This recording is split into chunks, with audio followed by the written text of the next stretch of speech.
Hello, this is Pixie doing another video. Touching upon some themes, rejection and separation and multi-dimensional stuff. So often people form a relationship with the person in their head, and the one in the head isn't well. It's a kind of avatar of what you feel about this person. It may have some energies, mixtures in there as well, but it's another realm basically. So in essence, this relationship's another dimension. And often people over connect one dimension with each other because there's an interlay between them. You know, like the way shadows work and gravity works and physical objects. Some physical objects exist in other dimensions. So in your head, that landscape, but it's a mental dimension. And so if you do break up and you're still connected to it, that's fine, but just accept it's not the same as the other reality. It might help you move on, and then you've got to try to form a relationship that's healthy in this dimension, because you may be too obsessed by it and try to recreate it in some way. And there's things that are quite foreign, like there's no contact stuff and so on. In essence, you'll feel broken down, which is fine, and it'll take certain stages of recovery.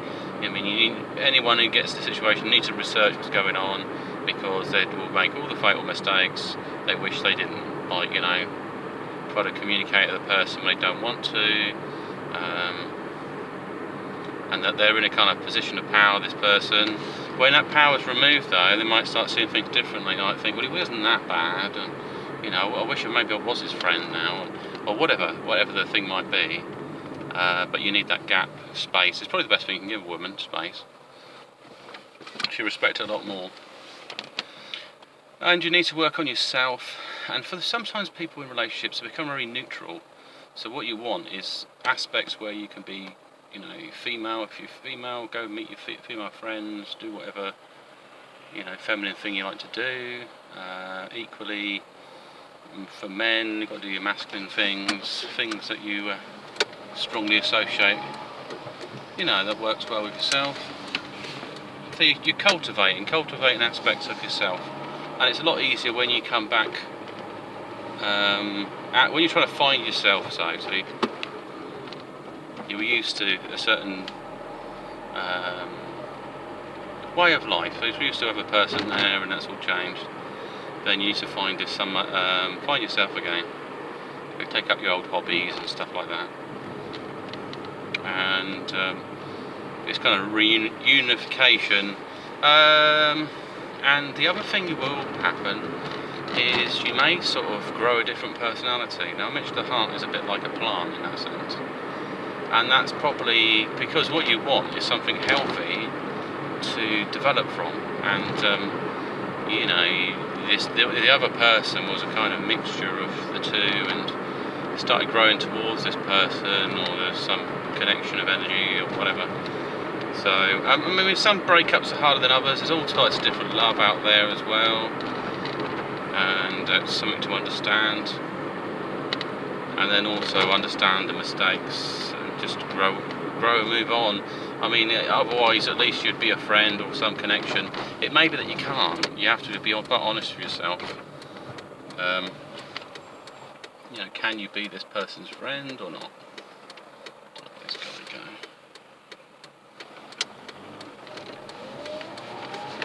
I mean, it's quite difficult. I mean, for me, I had feelings for a particular person from the start, and so it's 2 months now. 2 months, and it was going on to the third. And the first month was quite hard, and you don't really know what's going on. I mean, all I did was like some romantic email with some flirty bits in there, and it just probably filmed like I was smothering her. And the intention wasn't bad. It was just I was in a haze, and you know, all the things you'd go through when you fall strongly for someone. And there's also points to take that you feel like, you know what, I want to tell her how I feel. Probably the worst thing you can do, because unless she feels the same, basically you're confessing, I've got a mental illness, that means I'm obsessed by you, and when I look at you I feel all these feelings for you. And it's no different than probably telling somebody that you feel angry and they annoy you, but not in a nasty way. But I mean, it's just this kind of uncomfortableness that this person somehow is somewhat different around you, or there's something in the background of their mind. And so it's probably the thing you don't do is you probably express love through your actions more than you will your words. Words are all great, but they tend to, for me, they've only caused me trouble. They've caused me trouble when I've written things down, and you know, at the very second in time, you might have been in this kind of emotional high. It all seemed great, and then it sort of like all backfired.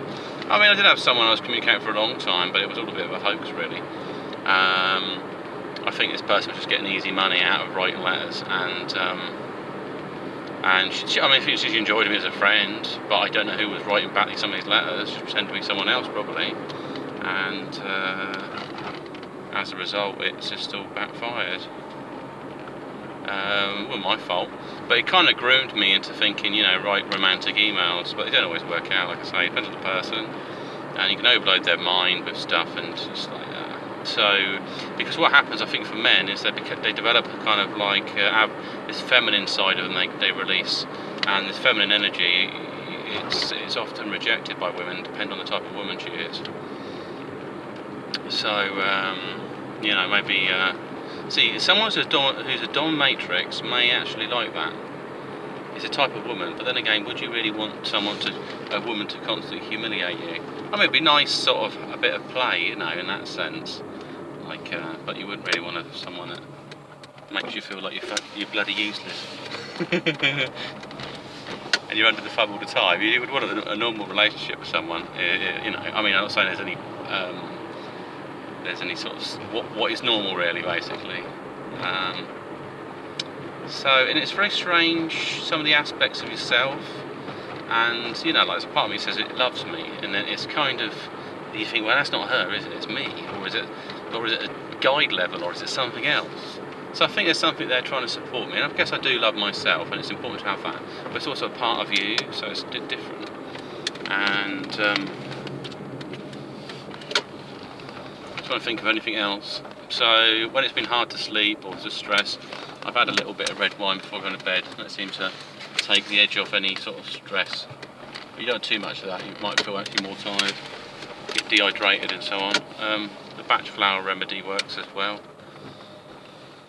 That takes some of the stress out. So anyway, this is Pixie sign off. That's pretty soon.